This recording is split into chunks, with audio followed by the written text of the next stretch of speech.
कोल्हासुर के सहयोगी रक्तबीज के पास एक शक्ति सिद्धि थी जिसके द्वारा धरती पर गिराए गए उसके रक्त की हर बूंद एक राक्षस को जन्म देती थी। इस शक्ति के कारण भैरव को रक्तबीज को मारना असंभव लग रहा था। कात्यायनी ने रक्तबीज के सारे रक्त को धरती पर गिरने दिए बिना ही पी लिया। उन्होंने भैरव के सैनिकों को फिर से जीवंत करने के लिए एक अमृत का कुंड बनाया। इस प्रकार युद्ध में एक महत्वपूर्ण भूमिका निभाई। कोल्हापुर के दक्षिण में उनका मंदिर इसी की याद दिलाता है। 10-11 शक्तिपीठों में दूसरा स्थान तुलजापुर की तुलजा भवानी पार्वती का है।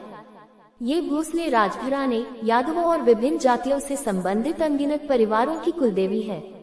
मराठा साम्राज्य के संस्थापक शिवाजी हमेशा उनका आशीर्वाद लेने के लिए मंदिर आते थे। ऐसा माना जाता है कि देवी दुर्गा भवानी कात्यायनी ने उन्हें उनके अभियानों में सफलता के लिए एक तलवार, भवानी तलवार दी थी। मंदिर के इतिहास का उल्लेख स्कंद पुराण में किया गया है। उद्धरण वांछित तंत्र के अनुसार वह उत्तर मुख से प्रकट हुई, जो शिव के 6 मुखों में से एक है।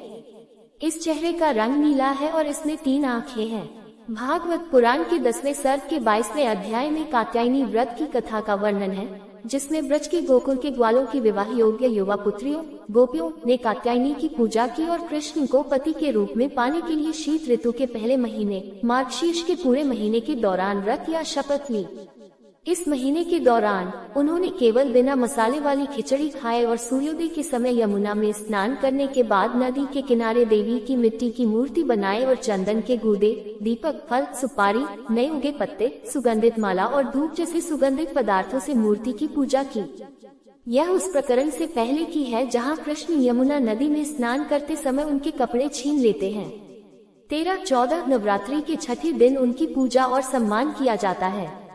उन्हें सूर्य देव की बहन भी माना जाता है और भारत के पूर्वी भागों में छठ पूजा के त्योहार के दौरान उनकी पूजा सूर्य देव के साथ की जाती है।